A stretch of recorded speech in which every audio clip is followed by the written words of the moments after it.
ওই পড়ার খুব চাপ এখন। আমি মামা বাড়ি থাকি, নানা বাড়ি থেকে পড়তেছি, আল্লাহ দেখি কি হয়। সকালে উঠি আমি মনে মনে বলি সারাদিন আমি যেন ভালো হয়ে চলি। আদেশ করেন যাহা মোর গুরুজনে। দন্ত লয়কে সকালে সকালে উঠিয়া আমি মনে মনে বলি সারাদিন আমি যেন ভ্যাকাল লয়কার ভালো, ভ্যাকাল লয়কার ভালো ভালো ভালো। স্যার এত পড়া দেয় একদম মাথা নষ্ট হয়ে যায়। এত পেরেন্টের পরে চাপ পড়লে লেখাপড়া করা সম্ভব? আল্লাহ এত কষ্ট হচ্ছে। লয়কের সকালে উঠে আমি মনে মনে বলি সারাদিন আমি যেন ভালো হয়ে চলি।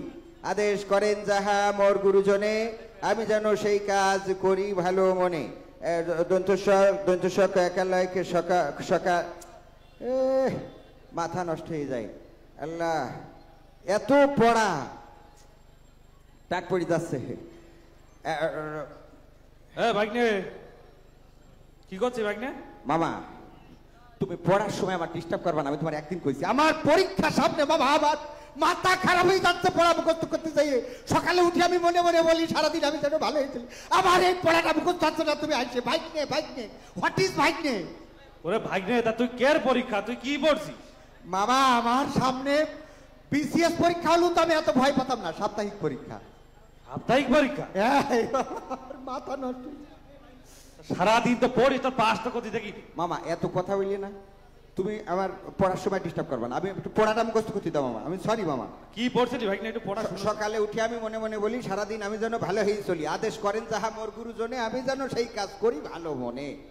এই পড়া তুই আর শেষ করতে পারলি না? ওটা শেষ হবে না, ও চলবে ভাগ্নে। হ্যাঁ তাহলে তুই মনোযোগ দিয়ে পড়, বুঝলি? আচ্ছা মামা। আমি তাহলে গেলাম। মামা মনে হয় কিছু রাখলো। যাও মামা, আমি তো পড়ার সময় মামা কিছু রাখলো মনে হইলো। একটু পড়া উচিত, কারণ পড়া না মামা কি রেখে গেলে এটা একটু দেখা উচিত। না পড়া উচিত।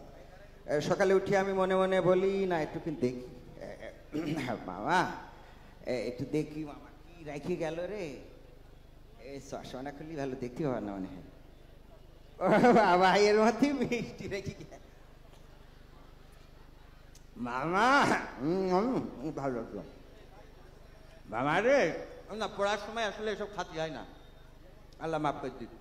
সকালে উঠে আমি মনে মনে বলি সারাদিন আমি যেন ভালো হয়ে চলি। এর মধ্যে আবার কি বাবা, এর মধ্যে দেখছি দই মনে হচ্ছে। আল্লাহ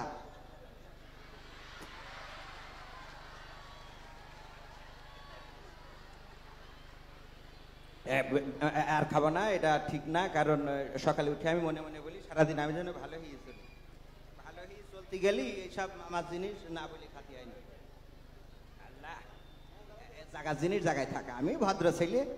সকালে উঠি আমি মনে মনে বলাইকের বলি আর একটু খাবো না। সকালে উঠি আমি মনে মনে মামা বুঝতে ফেললি তো? মামা মামা পড়ার সময় তুমি ডিস্টার্ব করবে না, আমি একদিন কই। কোন যাচ্ছি তো এই পাশে তুমি। আর মাথা খারাপ হয়ে গেছে মামা, আমার পরীক্ষার সামনে। আমার ভাল লাগছে না। সেই ধরে পড়ছিস তুই? আমার পড়া মুখস্থ করা লাগবে না মামা। পরীক্ষার সামনে সকালে উঠে আমি দৈত্য শাক একা সকালে আমার বানানি মুখস্থ হচ্ছে আমার পড়ার সময়। তা পড়াশোনা তোর ভালোই করেছিস বুঝছিস মামা? ওকে বুঝে ভালো। আল্লাহ ভরসা, আল্লাহ রহমত। ভাগ্নে ভাগ্নে মামা, তোর কাছে যে মিষ্টি আর দই রাখিলাম কি মামা সে তা কনে গেল? ও মিষ্টি আর দই আমি দেখিনি তো। কি সে মিষ্টি আর দই রাখলাম, তাই এর মধ্যে নেই দেখছি। এই প্যাকেটে ছিল মামা, ও এখানে রেখে গেছিলাম। আমি এখানে তো রাখি তো মামা, আমি পড়ার পরে রয়েছি তো মামা, আমি বলতে পারবো না। আমি সরি মামা, আই এম সরি। তাহলে কনে গেল? আমি করতে পারবো না। আবার পড়ার সময় ডিস্টার্ব করি না মামা, আমি এটা করতে পারবো না। ওর মধ্যে কি ছিল? দই আর মিষ্টি ছিল। আমি তো দই মিষ্টি জীবনে চিনি না। সে জিনিসটা কি চিনিস না? ও তুই তো আমার আদর্শবান ভাই। আমি সকালে উঠে মনে মনে বলি সারাদিন আমি যেন ভালো হয়ে চলি। এটা মামা পরিষ্কার। মামা আমার পড়তে হবে মামা, ডিস্টার্ব করি না। এখানে তুমি সত্যি কি রেখে গেছিলে? তা আমি তো রেখে গেলাম, তুই পড়ছিস তোর সামনেই তো রাখলাম। তাহলে খেয়ে গেছ কিছু? তুই খেয়ে গেছ এখন তা জানি কিছু খেয়েছিস? তাহলে আমাদের বাড়ি ইঁদুর হইস খুব বেশি মামা, ইঁদুর খাতি পারে মামা। ও তাহলে তুই খাস? আমি খাবো কেন মামা? দেখ আমি চিনি না জিনিসটা কি। ইঁদুরই খাতি পারে মামা। তুই তাহলে খাস না? আমি সবাই সাক্ষী, আমি খাইনি। ও তা ভালোই হয়েছে বুঝলি ভাগ্নে। হ্যাঁ ভালো হয়েছে। মানে যদি ইন্দুরি খেয়ে থাকে তোর মামি বলছিল যে বাড়ি মেলা ইন্দুরি উৎপাত বেড়ে গেছে। ও মামা, হ্যাঁ। ডিশ লাইনে তার বন্ধ কেটে যাচ্ছে। ও বিশাল ইন্দুররা ওরাই দখল করে নিতে পারি। হ্যাঁ মামা। তা ইন্দুর যদি খাই ইন্দুরির জন্যই আনাতে বিষ মিশই না যাই। ও মামা, বুকের মধ্যে জ্বলছে মামা। তো জলছে কে? বিষ তেল মাখাইছে ওতে সত্যি? তুই কি খাইছিস তাই? না আমি খাইনি মামা, কিন্তু তাহলেই তোর মাখাইছি। সমস্যা। ও আল্লাহ, লাগাই না মামা। আরে তুই আরাম করছিস কে? ও চলে ছাই এই যাচ্ছে মামা আমার। আল্লাহ, ওরে তুই তো খাইনি তো চলবে কে? না খাইনি, কিন্তু ওটা কি সত্যি ইঁদুরের বিষ মাখাই না?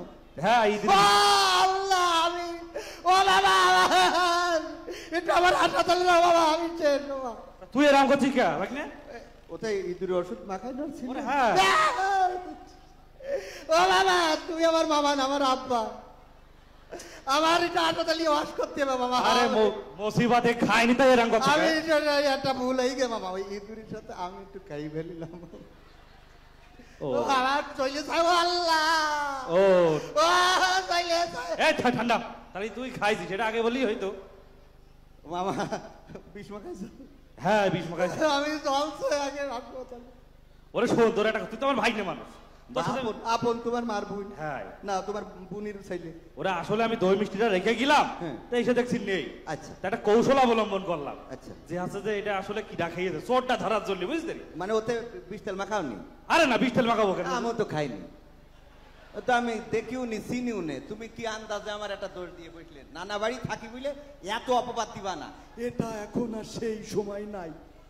তুই যা বললি যে কি বললাম, কি পড়ার সময় এসে করে ডিস্টার্ব। আমি খাইছি, তোমার কিটা কইলো? মাখাওনি, আমিও খাই।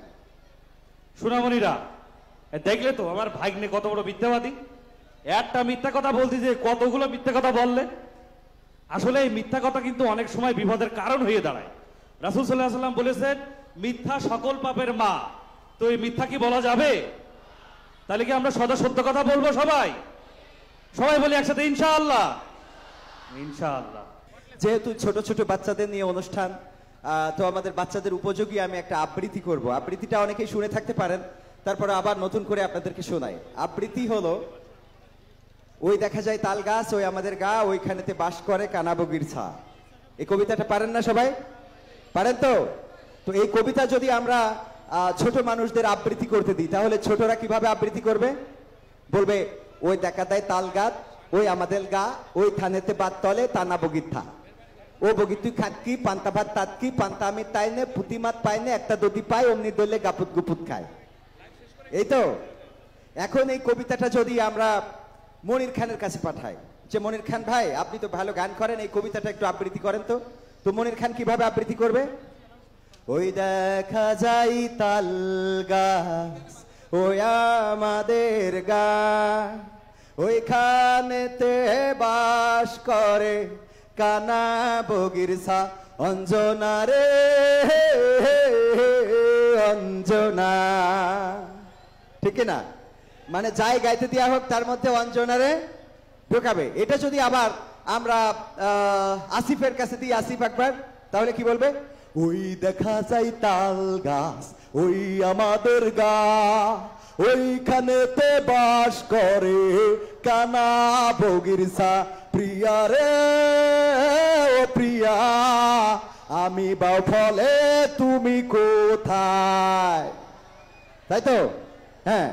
তারপরে যদি এটা আমরা আরো ব্যান্ডের শিল্পী আছে, যেমন হাসান, হাসানের কাছে যদি দেওয়া হয়, হাসান ভাই কিভাবে গাইবে? ওনার যদি বলা হয় যে এই কবিতাটা আবৃত্তি করে দেন, ও বলবে, ওই দেখা যায় তাল গাছ, ওই আমাদের গা, ওইখানে বাস করি রে কানা বগির ছায়া। এরকম তো। এটা যদি আবার আমরা কোনো হুজুরের কাছে দিই, বক্তার কাছে, ভালো আলেম, তাকে যদি বলি, আচ্ছা আপনি তো ওয়াজ করেন, খুব ভালো ওয়াজ করেন, তো আপনি একটু এই কবিতাটা আবৃত্তি করেন তো।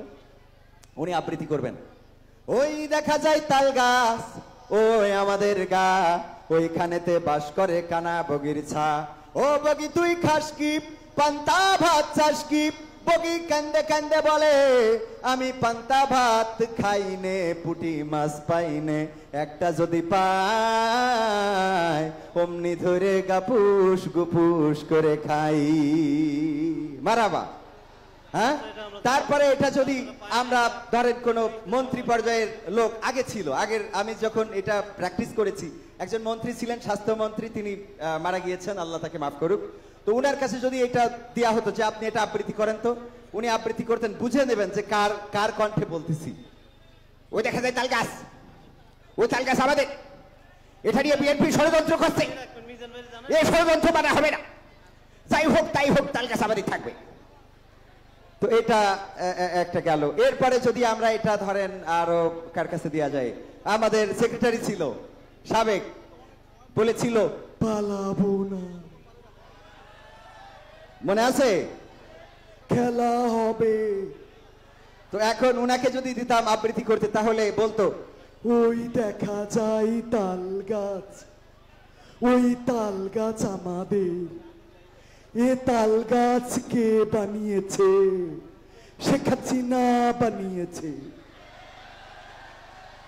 তাল গাছ নিয়ে টানাটানি মানা হবে না, প্রয়োজনে খেলা হবে, পালাবো না, জলে জলে তাল গাছ আমাদের হলে বিএনপি জামাতের জলে। ঠিক আছে তো? আচ্ছা, তারপরে এটা যদি আমরা কোনো একজন কৌতুক শিল্পী ছিল, ওর কাছে যদি আমরা দিতাম, ওর নাম মজিবার, তো ও বলতো ওর আবৃত্তিটা আমাদের আঞ্চলিক ভাষায়, ওনার বাড়ি চুয়াডাঙ্গায়, তো উনি চুয়াডাঙ্গার ভাষায় এরকম আবৃত্তি করতেন। ওই দেখা যায় তাল গাছ, ওই আমাদের গা, ওইখানেতে বাস করে কানাবগি সা, তা তোর বাপের কি, তোর চৈত্য গোষ্ঠীর কি, কানাবগি সা পুঁটি মাছ খাবে না খাবে না, তা তোর অসুবিধাটা কোন জায়গায়? মানে আঞ্চলিকতা ওর মধ্যে ঢুকাইতেই হবে। আবার এটা যদি একরকম পার্টি আছে যারা এই দেশে দেখবেন যে মাঝে মাঝে বাসের ছাদে মাইক লাগাই নিয়ে যায়, ওদের কাছে যদি দেন এই কবিতাটা আবৃত্তি করেন, তাহলে আবৃত্তি করবে কিভাবে? ওই দেখা যায় তাল গাছ, ওই আমাদের গা, ওই ক্ষমতা বাস করে। মানে যাদের কাছে যখন দেয়া হবে তারা তাদের মতো করে, আসলে এটা বলতে চাই, বুঝাতে চাই যে আমরা যখন চেয়ার পাই, তখন যে যেই চেয়ার পায় সে তার মতো করে সেই চেয়ারটা ব্যবহার করতে চায়। ঠিক না ভাই? ঠিক। যে যখন চেয়ার পায় মনে করে এই চেয়ার আর ছাড়া লাগবে না, এই চেয়ার মনে হয় আমৃত্যুকালের জন্য, 41 সালের আগে চেয়ার ছাড়বো না। আবার পরে বলে 6 ঘন্টা টয়লেটে পালিয়েছিলাম, মনে আছে আপনাদের? তো যাই হোক, এটা আমার আবৃত্তি ছিল। এখন আমাদের একটা পরিবেশনা ছোটদের উপযোগী করে, দুপুরের পরে আবার আমাদের পরিবেশনা আছে, সেই সময় আমরা নিয়ে আসবো, এবং সন্ধ্যাবেলা কালচারাল প্রোগ্রাম আছে, তখনও আমরা পরিবেশনা করব। শফিকুল ইসলাম মাসুদ ভাইকে কৃতজ্ঞতা জ্ঞাপন করছি এই জন্য যে আমাদেরকে এই সুযোগ করে দেওয়ার জন্য। আল্লাহ রাব্বুল আলামিন আমাদের প্রিয় ভাই, প্রিয় রাহবার, প্রিয় নেতা। আমি সরাসরি উনি যখন ছাত্র শিবিরের সভাপতি ছিলেন সেই সময়ে আমি ছাত্র সংগঠন করেছি। জেলে যাওয়ার পরে ওনার নিয়ে আমি একটা সঙ্গীত করেছিলাম, সেটা এখন সময়ের কারণে শোনানো সম্ভব হবে না। 2টা লাইন শুধু যদি বলি, আমি উনার কথাগুলো বলতে চেয়েছিলাম, যেটা স্মৃতিচারণ করেছিলেন শফিকুল ইসলাম মাসুদ ভাই, যে কবির ভাই আমি আপনার গান জেলখানায় বসে অনেকবার, শত সহস্রবার শুনেছি। তো সেই গানের 2টা লাইন ছিল এরকম: আমি সব ব্যথা সয়ে যাব শুধু তোমার জন্য, আমি তোমাকেই ভালোবেসে হতে চাই ধন্য, ইন্না সলাতি অনুসুকি অমাহিয়ায়া অমামাতি লিল্লাহি রব্বিল আলামিন। ভাইকে অনেক নির্যাতন করা হয়েছিল, এই জন্য অন্তরায় লিখেছিলাম, ওরা মারছে মারুক প্রতিনিয়ত, আমি মনে করি উপহার, দিন ফুরালে সেই পরকালে দিও প্রভু তোমার দিদার।